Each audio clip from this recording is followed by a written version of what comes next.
C'est avec beaucoup d'émotion que j'ai le plaisir de vous accueillir pour inaugurer l'espace Georges Semprin, cet édifice socio-culturel dont la vocation première est de favoriser la mixité sociale en développant en particulier des actions culturelles, générationnelles, intergénérationnelles.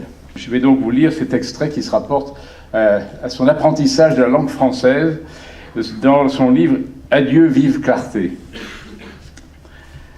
Ma première rencontre avec la langue française, la première dont je me souvienne, n'avait d'ailleurs pas été plaisante.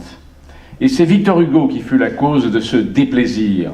C'est un livre qui est tout à fait représentatif de la manière d'écrire de Georges Semprin. C'est-à-dire qu'il prend le temps, il prend un certain temps, un moment, mais il revient toujours en arrière ou il repart en avant. Et là, vous allez voir, on est à Buchenwald. Au début, on est à la libération du camp. Et tout d'un coup, à cause d'un mot, que vous allez découvrir dans un moment, à cause d'un mot, d'un seul coup, il se rappelle comment il est entré à Buchenwald. Donc vous avez le récit à la fois de la libération et de son entrée dans le camp de concentration. Le lieutenant Rosenfeld a arrêté la jeep sur le bord de l'Ilm, au-delà du pont de bois qui franchit la rivière. Au bout de l'allée, parmi les bosquets qui commencent à verdir, se dresse la maisonnette de Goethe. « Das Gartenhaus » dit-il. Le lieutenant Rosenfeld descend de la jeep et m'invite à le suivre. Nous marchons vers la petite maison de campagne de